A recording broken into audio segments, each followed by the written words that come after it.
Gente, mais uma vez juntos para compartilharmos a palavra do Senhor.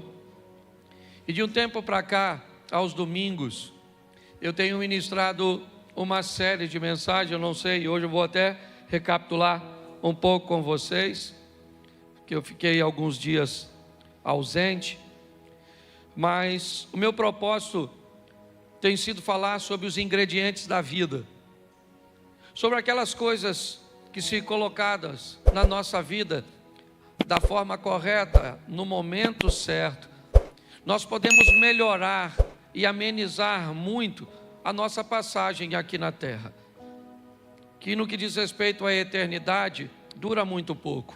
O salmista diz no Salmo 90, no contexto dele, que a vida passa muito rápido, que o homem vive 70 ou 80, descreve como o final da vida com muita canseira e muito enfado, porque as coisas passam rapidamente, porque o tempo voa. A perspectiva de vida tem aumentado, graças a Deus. Hoje as pessoas vivem um pouco mais, mas mesmo assim, a passagem por aqui ainda é muito pequena. Qualquer erro que possamos cometer, dependendo do grau, ele pode comprometer muitos anos da nossa vida tentando consertá-lo. Muitas vezes uma dívida contraída num ano pode ser paga em 3, 4, 5 ou 10 ou não. Muitas vezes, para que esse erro seja apagado, algo precisa ser feito, um tempo precisa passar para que seu nome seja removido de um órgão de proteção a um crédito. Muitas vezes as pessoas acabam traindo, e muitas vezes uma traição faz com que nunca mais você tenha o mesmo nível de relacionamento. Tem coisas que você vive no passado que pode descredenciar você para sempre, para viver determinadas coisas no futuro. Por exemplo, quem aqui teve hepatite, levante a mão. Já teve hepatite? Levante a mão. A senhora, aqui também. Vocês podem fazer muita coisa por mim. Se eu caísse aqui agora, você poderia me ajudar a levantar. Se eu precisasse de um dinheiro, você poderia me emprestar. Mas se eu precisasse do seu sangue, você poderia me doar? Não, nunca mais. Mas você não tem hepatite, você já ficou curada, é verdade. Mas isso descredencia você. É muito importante nós entendermos que, por mais que venhamos a nos recuperar, tem determinadas coisas que podem nos descredenciar para sempre. Eu estou falando aqui usando uma patologia como exemplo, mas o que eu quero falar é de que muitas pessoas cometem erros gravíssimos e depois precisam levar muito tempo, deixam de viver para sobreviver. Então, se nós diminuirmos esses erros, se nós nos tornarmos mais assertivos, se nós nos tornarmos mais sensíveis à voz e às instruções de Deus, essa margem vai diminuir. Jesus disse: eu vim para que tenham vida e a tenham em abundância. Mas a mesma Bíblia que diz isso também diz que no mundo nós teríamos aflições. O que eu procuro mostrar para a igreja é que as aflições são inevitáveis, porém pontuais. Segundo a Bíblia, eu vivo uma vida abundante com dificuldades pontuais, e não uma vida pontual com dificuldades abundantes. É isso que muitas pessoas têm vivido: espasmos de felicidade, espasmos de conquistas.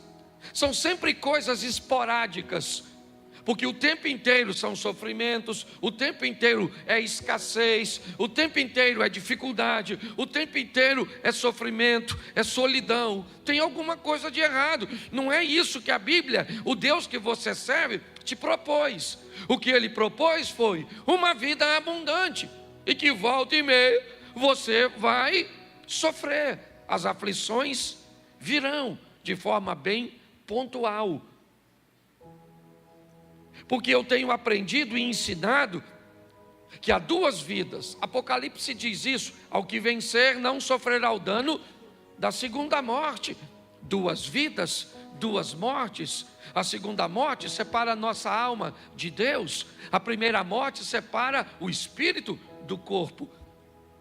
E Deus sempre focado em trazer bem-estar às duas, é lógico, sempre focando a prioridade, a alma. Não temos aquele que pode matar apenas o corpo, mas temos aquele que pode matar o corpo e ainda matar a alma, separar a alma.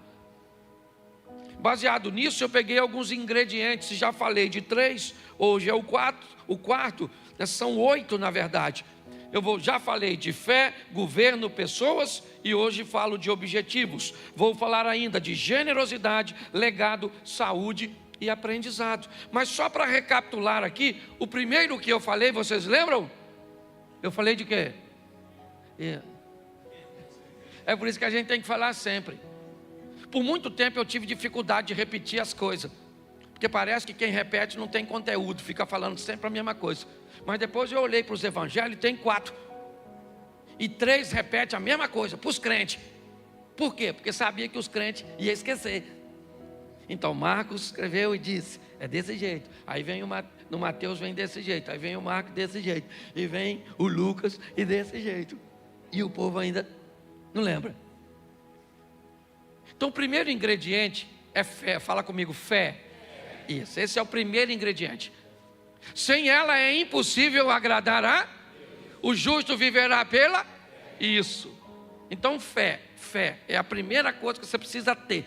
Até o profeta Gilberto Gil já sabia disso. Quando disse anda com a fé eu vou, que a fé não costuma falhar. E mesmo quem não tem fé, a fé costuma acompanhar. Pelo sim, pelo não. Então até o ímpio sabe. E tem os crentes que andam sem fé, tá certo? Então eu mostrei para você que ela nasce quando você ouve, certo? É isso. A fé vem pelo e ouvir a palavra de a fé torna tudo possível. Sim ou não? Tudo é possível aquele, mas possível não é realizável. Tem gente que me parece que confunde, porque está a fim de confundir. Porque se eu perguntasse a você, olha, domingo tem jogo no Maracanã, Flamengo e Vasco. Você vai? Você me responde assim, possivelmente. Você vai ou não? Fala para mim, se você me disser, possivelmente, você vai ou não? Nossa. Se eu perguntasse para você assim, olha, vou fazer uma festinha lá na minha casa, deixa eu se tirar do Maracanã, porque Maracanã é pecado. Então a igreja se constrange, e provavelmente tem botafoguense e tricolores que não iriam mesmo, então nem se manifestou, tá certo? Mas vamos tentar de novo, fazer igual Jesus com a mulher samaritana. Falou de água, não dá certo, ele fala de marido. Vamos tentar aqui. Eu vou fazer uma festinha lá em casa na quarta-feira e eu digo para você, você vai? Você diz para mim assim, pastor, não vou dar garantia não, mas possivelmente eu vou. Você vai ou não?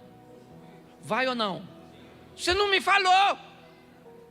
Você não falou nem que sim, nem que não. Então quando a Bíblia diz que a fé torna tudo possível, ela não está dizendo que Deus vai fazer e que não vai fazer. Ela só diz que quando você chega perto dele, o impossível se torna, mas não significa que ele vai fazer.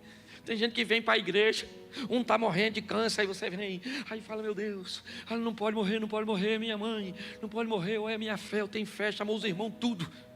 Até os cajaceiros vêm para a campanha, e vão embora, une a fé de todo mundo, aí a mãe morre. O que faltou?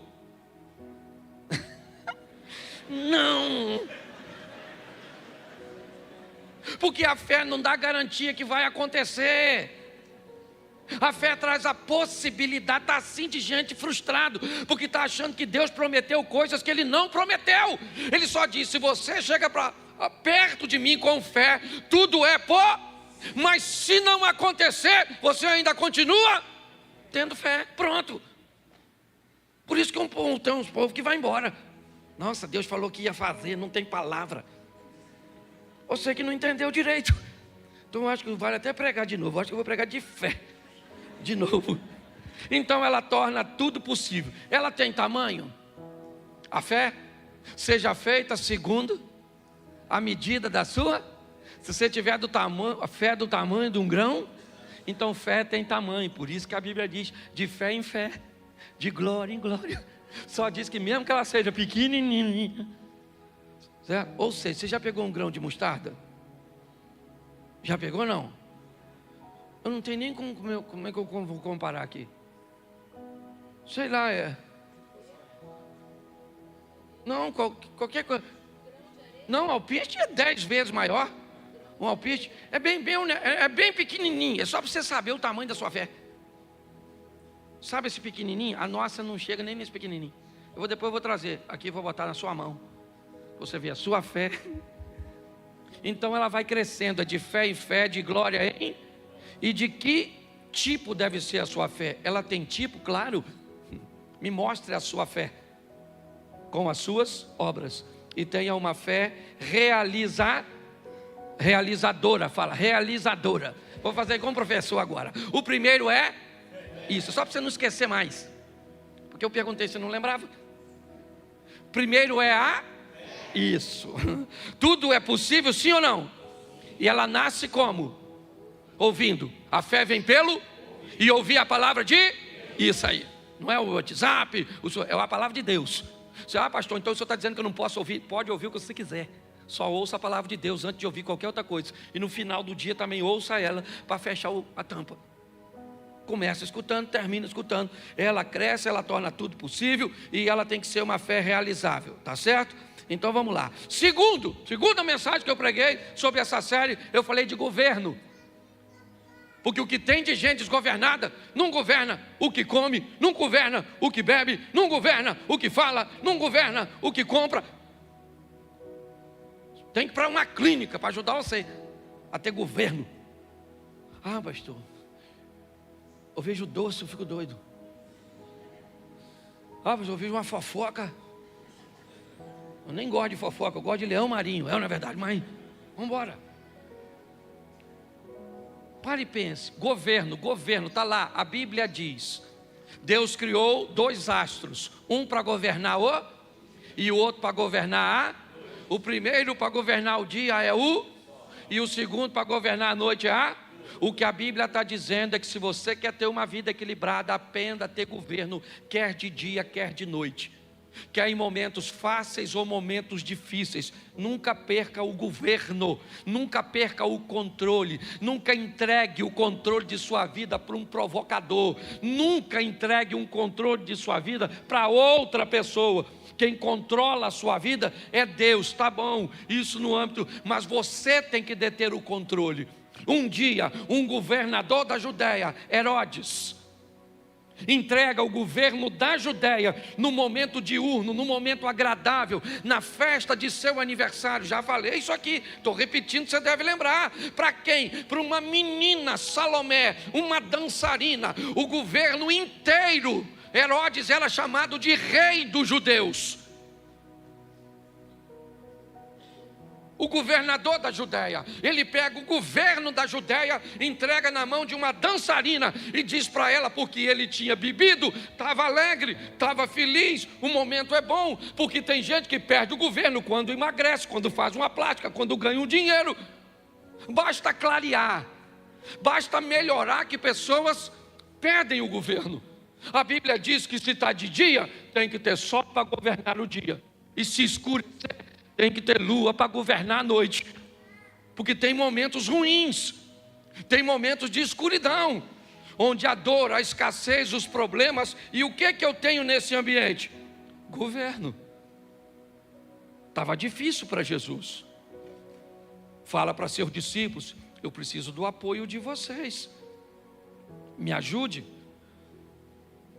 Foi orar, quando voltou, eles estão dormindo. Jesus disse, olha, Pai, se possível for, a parte de mim este cálice. Estava escuro. Pilatos disse, se defenda. Ele disse: não. Os soldados disseram: desça da cruz. Ele disse: não. Estava de noite, mas ele tinha o governo.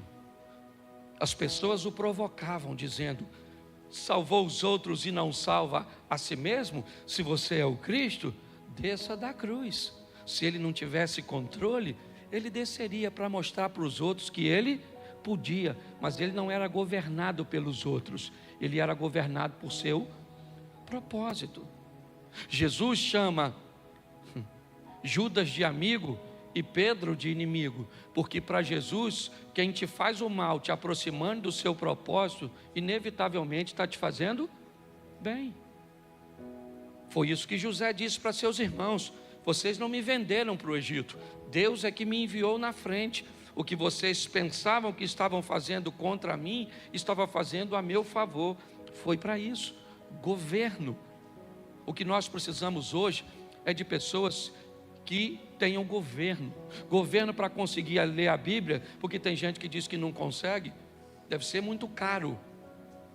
Ou você deve ter 24 horas por dia ocupada.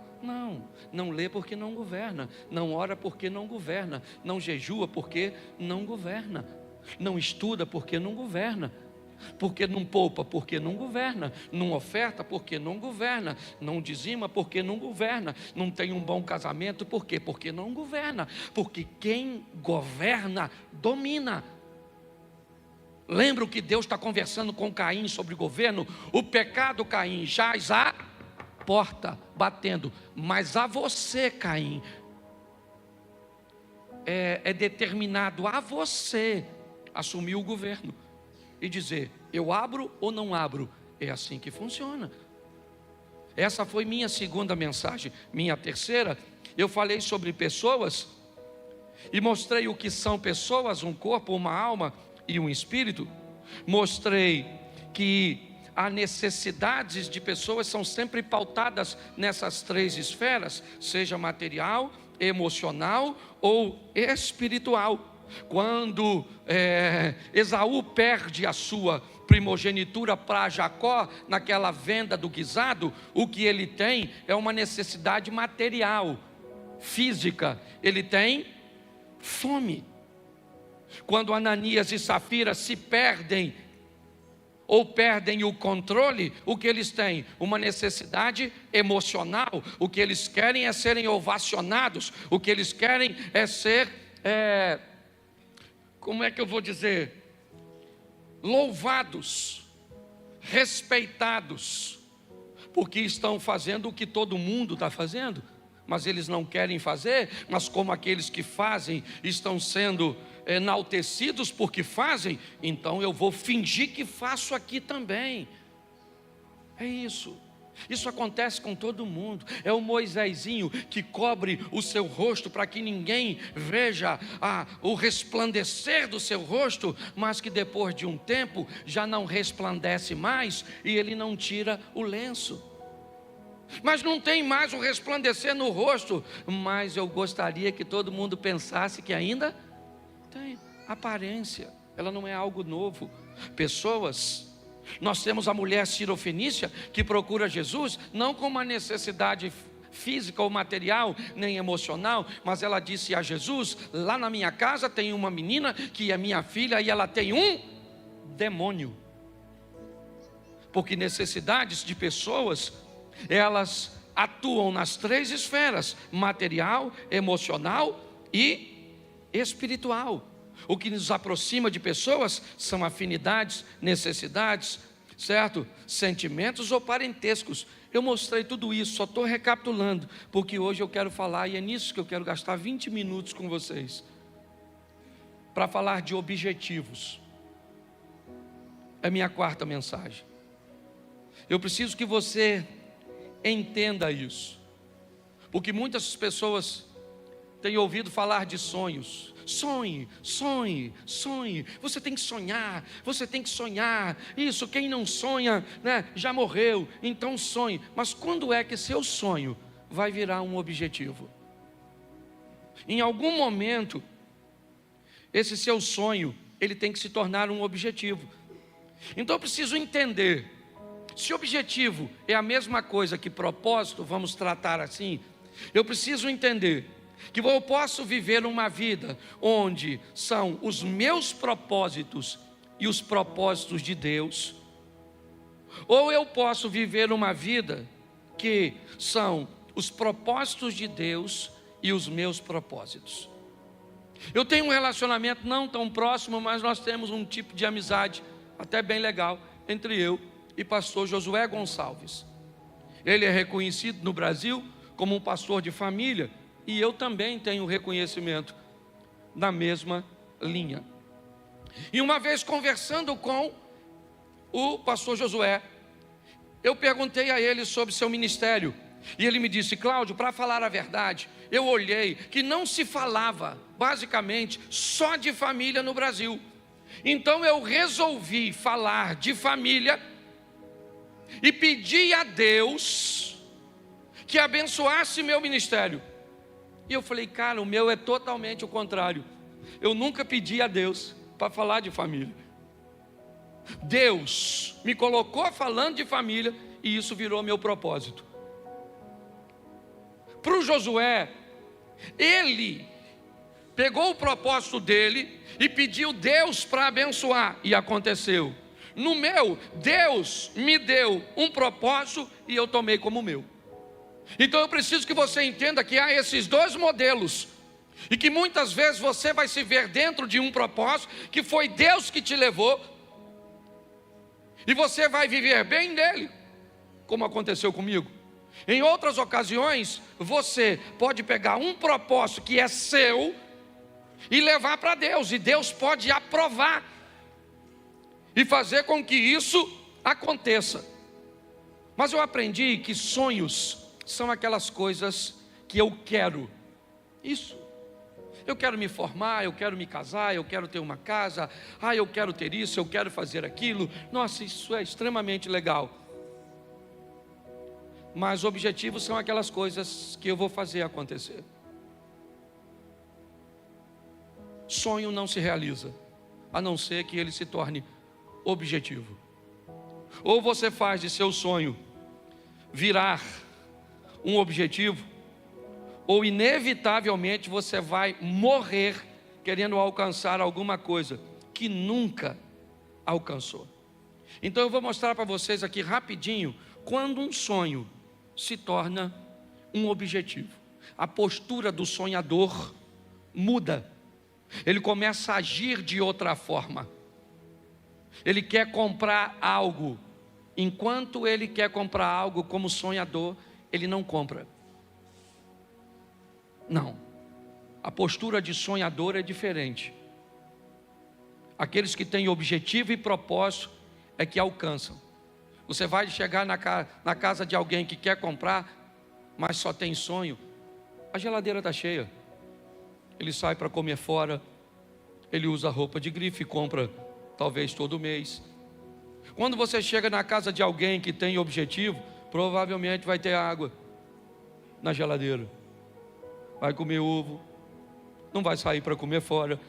O sapato vai ter que durar 1 ano. Só tem 2, o marrom e o preto.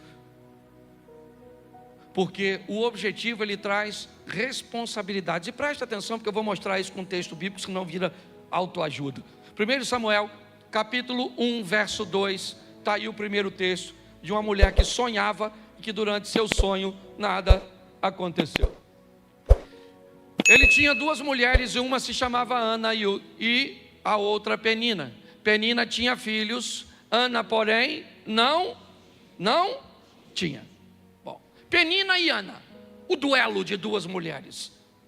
Quem são essas mulheres? Quão diferentes elas são? Não é muito meu hábito, mas eu resolvi pegar o significado do nome de Ana e o significado do nome de Penina, para ver se tem alguma maldição em uma bênção na outra, o que é que difere uma mulher da outra. Então vamos lá. Ana, a primeira esposa de Eucana, tem seu nome como graciosa, ou cheia de graça. Essa é a Ana.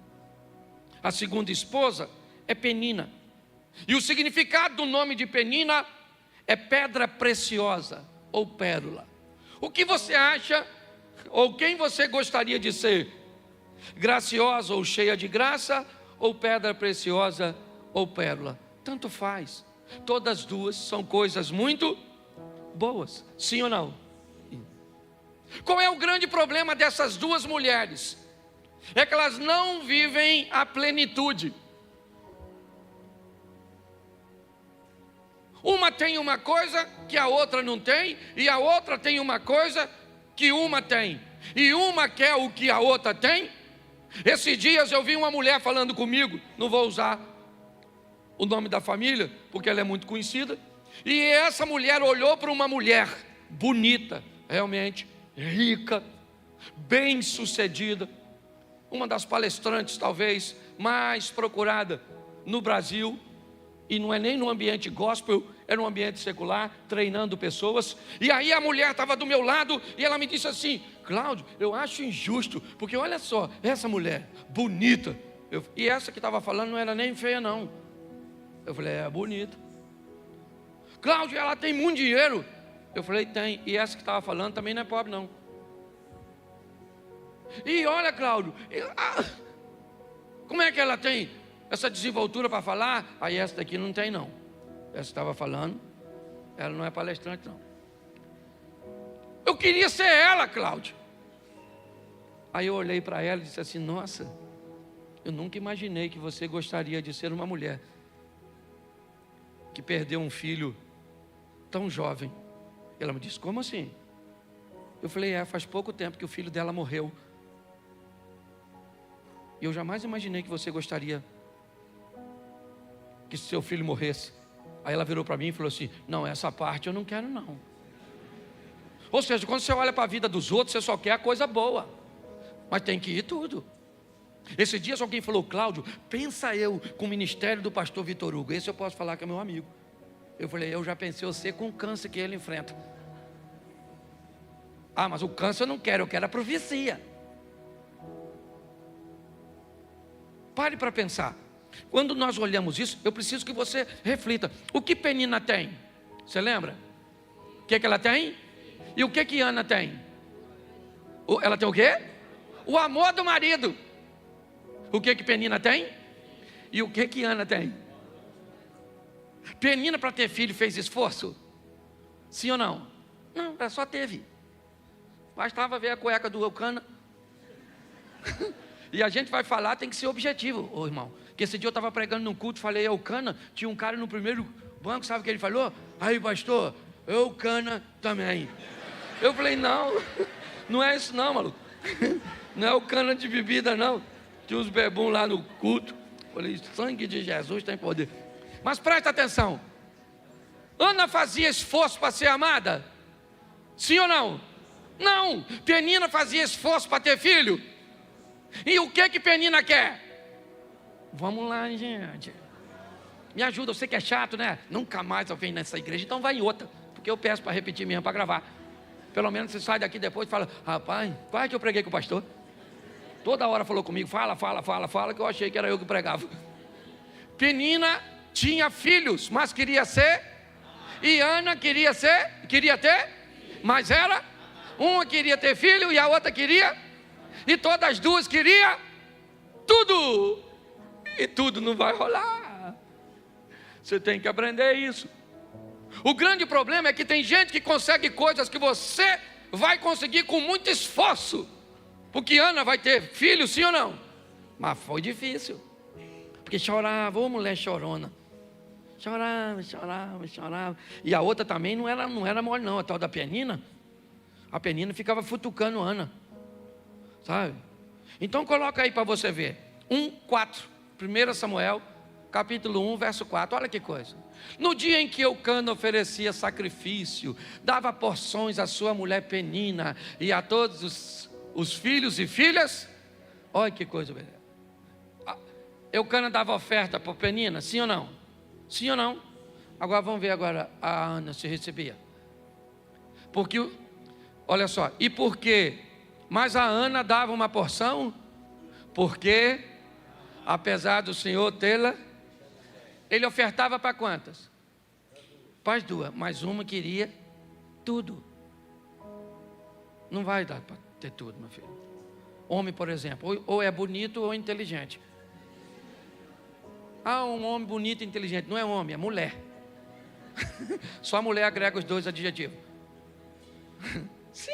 Esse dia uma menina falou assim: pastor, eu quero um homem bonito, inteligente, rico, fiel, romântico. Eu falei: menina, se você achar o homem, já pega. Abra a mão dos outros requisitos, porque o homem já está difícil. É homem, pega. Se é feio, vai por mim, porque o troço está difícil. Então qual é o grande problema das questões dos objetivos? Descubra qual é a sua métrica, qual é a sua medida. É isso. É todo mundo querendo o que o outro tem, o que o outro faz. Esse dia eu fui no show do Fernandinho, eu fiquei pensando, o Fernandinho cantando, eu falei: caraca, mano, podia cantar assim. Eu falei: podia cantar assim. Sei tocar violão, não canto. Ele também não prega. Que se dane, ele não prega, eu prego, eu não canto. Ele canta e está tudo jóia, porque se a gente não prestar atenção, Jesus disse que nós deveríamos que ter cuidado com o exemplo da mulher do Ló. Lembra da mulher do Ló? Ela virou o quê? Por quê? Por quê? Isso, mas hoje tem gente que não precisa nem olhar para trás para virar estátua, não, múmia. Basta olhar para onde? Para o lado. Nossa, ela emagreceu. Uma raiva disso, porque o que ela perdeu eu ganhei. Presta atenção. Cuidado que você pode estar rindo de você. Descubra a sua medida. Eu acho legal, vou usar mais 2 textos e termino aqui, porque esse culto é mais curtinho. E aí, nós temos outro culto e eu vou pregar de novo, você acredita? Lá em Israel eu preguei umas 3 vezes por dia, não foi, Mary? Estou pregando, eu estou sem tempo de pecar. Aí o pecado vem, eu digo: não, estou pregando, volta outra hora. Porque está tão difícil, mas eu estou fazendo tanta coisa que eu estou... Para pecar eu tenho que dormir, que eu sonho, aí peco. Quando os sonhos viram o objetivo, as coisas mudam. Ana chorou o tempo inteiro, e o que adiantou? Nada, até que um dia ela foi para Siló, e falou: quer saber de uma coisa? Que dano essa penina, essa praga do Elcana, ser ali que só vive sentado, esse sacerdotezinho preguiçoso. Hoje eu vim falar com Deus. Chegou lá, Ana começa quietinha lá, e falando: Senhor, eu quero um filho, eu quero um filho, eu quero um filho, eu quero um filho, eu quero um filho. E eu sempre quis um filho para mim, estava preocupado comigo, mas agora eu quero um filho para o teu reino, eu quero um filho para que ele seja entregue para ti, e eu não quero saber. E a penina não teve tempo de provocar, o Elcana não teve tempo de dizer que ele era melhor. E aí o sacerdote olhou para ela e falou: e aí, Ana, bebeu o que, minha filha? Presta atenção. O sacerdote chamou ela de pinguça. É o Satanás ou não é no sacerdote? Às vezes você pensa que o diabo não visita o pastor, não? Aliás, tem pastor que trabalha full time, não é nem visita, já é hospedaria. Aí o que aconteceu? Quantas vezes eu já falei besteira? Tem gente que acha que não, o pastor não briga com a mulher. O pastor não... Eu brigo, né, filho? Nós briga, porque nós é gente. Você vai na nossa casa, está bagunçada, entendeu? Porque tem gente morando lá, que ninguém vende vidinha perfeita não, meu filho. O bagulho é doido. Você sai daqui para ser crente, o Satanás está querendo impedir. É desse jeito que funciona. Esse dia o cara falou comigo: pastor, falar com o senhor, não olho para mulher nenhuma mais, graças a Deus estou liberto. Falei: então não anda comigo, porque se passou uma mulher bonita, meu olho tem que querer olhar. Eu é que falo: Cláudio, você é pastor, você é casado, sua mulher está escutando isso. Isso vai dar briga depois do culto. Ô gente, pelo amor de Deus, certo? Ana foi lá e conseguiu o propósito dela, sim ou não? Quando ela deixou de sonhar e transformou seu sonho num objeto. Então mais 2 textos e a gente termina. Marcos capítulo 5, verso 25. Só peguei a história conhecida para ficar fácil para a igreja. Marcos 5, 25. Coloca aí, por favor. Isso. Estava ali certa mulher que há 12 anos vinha sofrendo de hemorragia. E ela padeceu sob muitos cuidados de vários médicos e gastava tudo que tinha, mas em vez de melhorar, piorava. Quando ouviu falar que Jesus, chegou por detrás dele, no meio da multidão, e tocou o seu manto. Porque pensava, porque o quê? Se eu somente tocar em seu manto, ficarei. Presta atenção, qual era o sonho dela? Qual era o sonho dela? Ela queria ficar curada ou não? Sim. Ela tentou a cura no método convencional, sim ou não? Ela procurou os médicos, fez tudo o que podia, deu certo? Não, mas ela continua querendo ficar curada. É seu sonho. Mas quando é que até então é seu sonho? O que ela tem? Uma multidão. Porque sempre que alguém precisa de algo, ou na grande maioria das vezes na Bíblia, a Bíblia vai colocar uma multidão como oposição. Bartimeu queria a atenção de Jesus. O que tinha? Uma multidão. Vamos lá, estão conduzindo um paralítico a Cafarnaum, a casa de Jesus. O que tem na casa de Jesus? Uma multidão. Sempre haverá uma oposição, algo que vai se opor. É assim que funciona. Eu vou usar um exemplo aqui, porque depois eu vou corrigir, e a turma que caminha comigo sabe que eu não sou o cara do confronto, mas eu fiquei tão, constrangido no nosso jantar de casais. Durante um jantar de casais, alguém colocou uma bolsa para sentar. A esposa. Quando o povo foi sentar, alguém foi e retirou a bolsa e sentou no lugar. Sabe o que aconteceu? Acabou com o jantar daquele casal. Eles se aborreceram de um tal nível que ela pegou a bolsa e foi embora. Quando nós tentamos intervir, não dava mais tempo. Pastor, o que é isso? Isso é a oposição. Ela vai estar nos jantares, nos almoços, elas vão estar no trânsito, ela vai estar no vizinho, ela vai estar, é a multidão, é aquilo que busca separar você do Cristo. O que nós estamos vendo é uma mulher que olhou que tem uma oposição, o que ela disse: eu vou tocar nele, esse é meu sonho, e meu sonho se transformou num objetivo, e por ser um objetivo, eu não quero saber a quantidade de pessoas que tem, eu não quero a atenção dele, eu não quero parar, interromper sua comitiva, eu não quero nada, eu quero apenas alcançar o meu propósito, e eu coloquei na minha mente que se eu tocar nele, eu vou ficar curada, o que eu tenho fé, e eu vou lá e toco nele. É isso que está acontecendo aqui. Quando ela faz isso, ela fica curada, porque ela fez, não simplesmente quis. Deixa eu terminar com o último texto, também muito conhecido. Lucas capítulo 15, é o setor de achados e perdidos. Capítulo 15 de Lucas. Ovelha perdida, dracma perdida, filho perdido, está tudo perdido. Verso 17, perdão. 15, verso 17. Caindo em si, disse: quantos empregados de meu pai têm comida de sobra e eu aqui morrendo de fome? Eu me porei a caminho e voltarei para meu pai e direi: pai, pequei contra o céu e contra ti. Verso 19. Não sou mais digno de ser chamado teu filho, trata-me como um dos teus. Presta atenção aí, não bota o 20 não. Deixa eu dizer até o 19. Presta atenção, porque os 3 textos que eu li, ele fala de sonho. É isso que ele fala. Ele está no momento difícil e ele diz: eu aqui pereço de fome, na casa de meu pai até os criados têm pão com fartura. Levantar-me-ei, irei ter com meu pai, vou dizer para ele. Presta atenção, tudo que está sendo dito como uma proposta de futuro. Levantar-me-ei, irei ter com meu pai, e lhe direi: pequei contra o céu e diante de ti, já não sou digno de ser chamado teu filho, me trata como um de teus empregados. Mas tudo isso é futuro.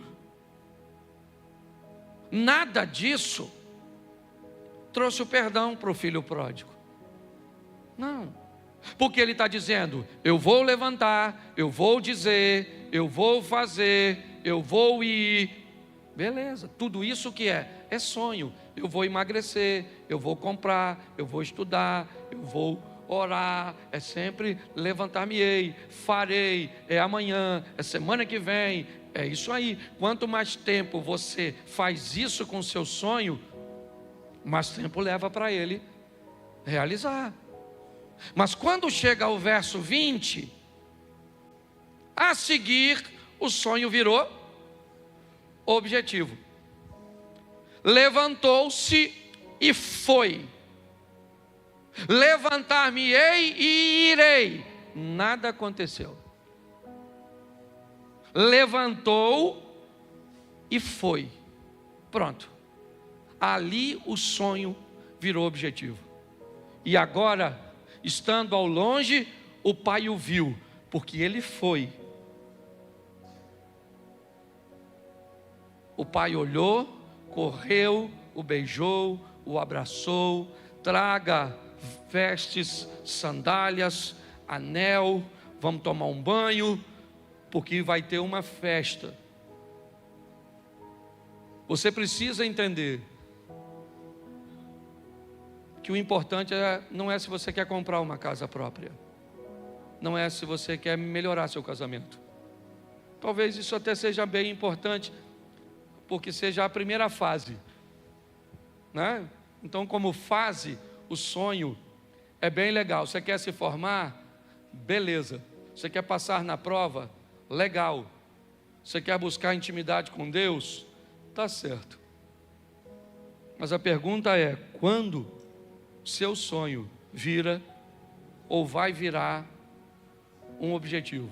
É nesse momento que as coisas acontecem. Volta para o verso, não está aí, ó. A seguir, levantou-se e foi. No verso anterior, levantar-me-ei e irei. Até então ele não disse nada. Levantar-me-ei, ele está com fome.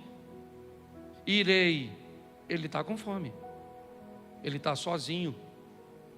Mas agora, quando ele chega, quando ele se levanta e vai, eu acho que nós temos que mudar aí o tempo do verbo, sabe? Disso que traz ação, que traz movimento.